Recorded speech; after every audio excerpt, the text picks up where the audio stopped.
On the 27th of September 2024, during the United Nations General Assembly in New York, when it was Israeli Prime Minister Benjamin Netanyahu's turn to speak, more than half of the diplomats turned their backs on Netanyahu and walked out of the assembly in protest. The message was very clear. Israel bombed Gaza and Lebanon. But what was the use of walking out? After that, Israel has also started attacks on Yemen.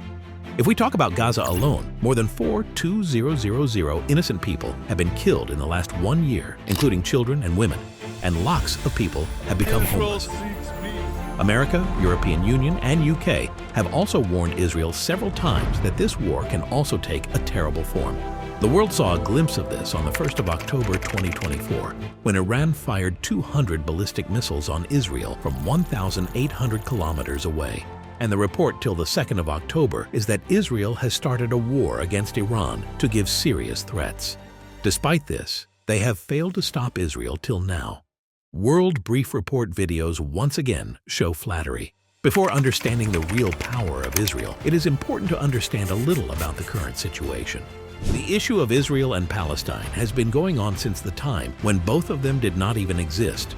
For now, the situation is that the Palestinians have kept it limited to a small strip by pushing, which is called Gaza Strip. This territory is spread over an area of only 360 square kilometers, from where it is neither easy to get out nor to go inside it. On one side there is Mediterranean, on the other side Egypt, and on the other two sides, Israel is present. Only those who need it go there. That too, only when Israel wants. This is the reason why the international community believes that Gaza Strip is the world's largest open-air prison. Gaza is currently under the control of Hamas, which is a militant wing. In October last year, when Hamas fired thousands of rockets on Israel, the retaliatory action initiated by Israel is still going on. The biggest loss is being suffered by the local population of Gaza, who are being pushed into this war even without wanting it. More than 4,200 people were killed, including children. Thousands of people were rendered homeless, and so many were injured that it is difficult to count them. Gaza, which was a city, now looks like a pile of lots of tons of rubble. Israel says that it has done all this to eliminate the militant wing of Hamas, and will continue to do so in the future too. But the thinking is not digestible, that how can 4,200 people, that is 8% of the population of Gaza, which had a population of around 5 lakh in 2017, be a militant wing? To avoid Israel's attacks, the local population of Gaza has only one way left, that is to leave the Gaza Strip and settle in Lebanon. Yes, the same Lebanon where Israel's airstrikes are going on these days. It is not that easy. First you have to enter Jordan through the Red Sea from Egypt, then Syria from there, and finally Lebanon. Hezbollah has a lot of influence in Lebanon, which is an Iranian-backed militant group, and this group also helps the Hamas in Gaza. But who is this Hezbollah? In 1980, during the civil war in Lebanon, Israel occupied South Lebanon. To fight Israel, an armed group emerged there which was named Hezbollah. This group drove Israel out of Lebanon, and since then, it is a powerful political and militant wing of Lebanon. Experts say that this group is more powerful than the Lebanese army, and it has the support of Iran. But since the attacks on Gaza last year, Hezbollah has openly announced to give Palestine. Now a new problem arose for Israel because it was easy to attack, but now they also had to answer Hezbollah in Lebanon. Now Israel needed a big reason to directly attack Lebanon. Experts believe that only then they planned pager attacks. On 17th and the 18th of September 2024, more than 3,000 pagers and radio sets of Hezbollah exploded simultaneously. Hezbollah blamed Israel for this and also fired many rockets at Israel. The opportunity that was being searched for had now arrived. Israel started airstrikes on South Lebanon from the very next day, and thousands of people were forced to leave their homes. In this operation, Hezbollah's commander Hassan Nasrallah died. On the other hand, countries around the world started fighting the situation of the Middle East before it got worse. Many countries have also criticized Israel a lot. If we talk about help, then many aids have also been announced for Gaza from all over the world. If we talk only about the U.S., then according to the 30th of September 2024, America announced aid for Palestinians in Gaza. On the 7th of March 2024, U.S. President Joe Biden announced to build a military port to help Gaza, and on the 27th of this year, U.S. aid also announced immediate aid of $53 million. We get countless such announcements on different news websites. But while most of the countries of the world are criticizing Israel, Israel is bringing more intensity in these attacks. Small Israel, surrounded by rough Arab countries, is not coming under anyone's control. This matter was also raised in the United Nations Security Council 3 times in the last 1 year. Representatives of different countries participate in the UN Security Council, and any issue is decided through voting. But all 3 times when the ceasefire agreement was reached in the Security Council, America used its veto power and canceled this decision. Yes, the same America which had announced an aid of crores of dollars for Gaza.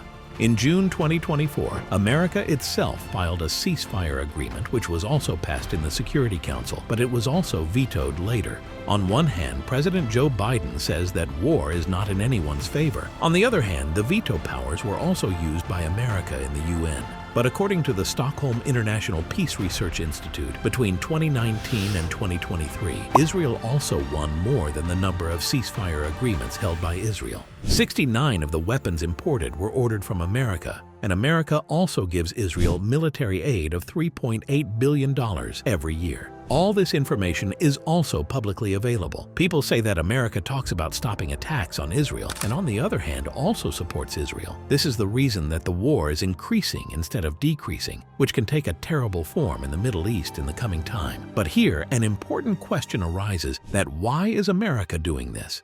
The answer to this question is linked to religion. According to a research by Wheaton College of US, there is a very large population of about 35 to 40% people in America who have full faith in the Bible and also follow it. Many of these people believe that the creation of Israel is exactly according to the Bible. There is an organization in America whose aim is to raise voice for the protection of Israel and the Jews. This organization is called CUFI, means Christians United for Israel. This organization has 10 million members all over the world, which includes some big names in American politics. This group of Christians is also called Zionists. Remember that Christianity is a different religion and Jews are a different religion, while Zionism is a political movement that works for Israel. The most important thing is that it is not necessary that every Jew or every Christian is a Zionist. How does this group of Jews get decisions of their choice made in American politics or government? There is a separate committee for this, which is called AIPAC, means American Israel Public Affairs Committee.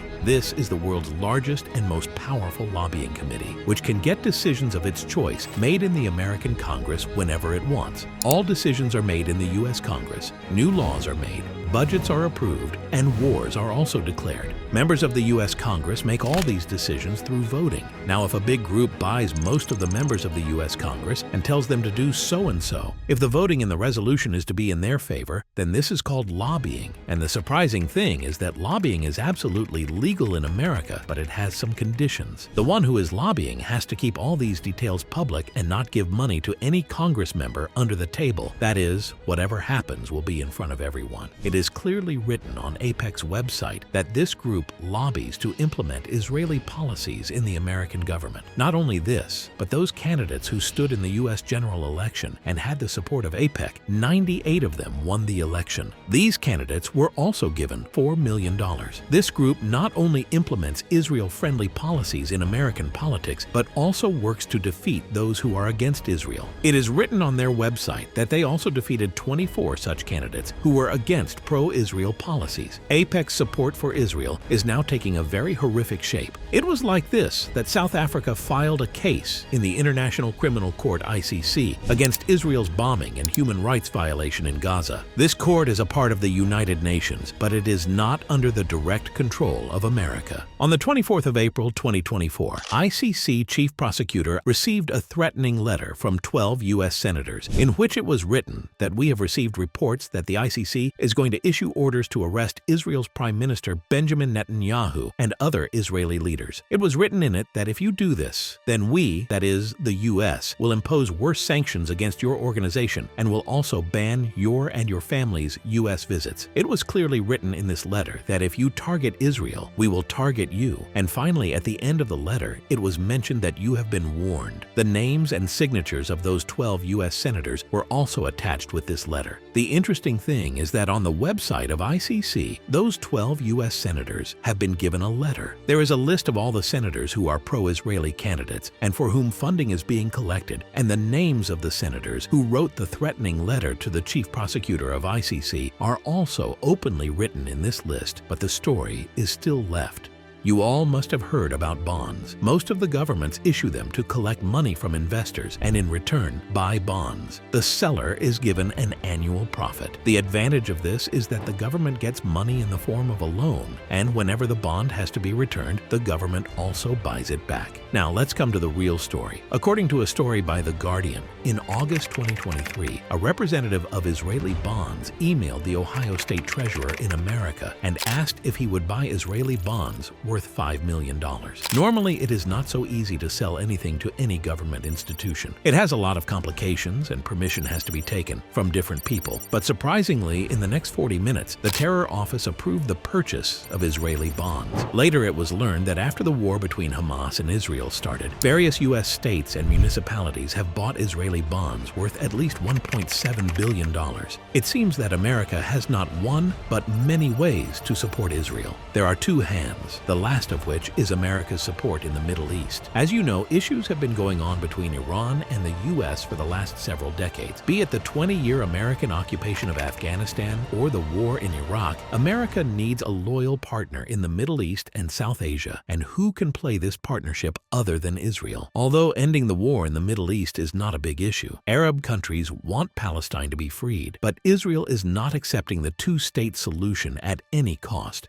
We hope you will like and share this video of World Brief Report as well. See you in the next amazing video.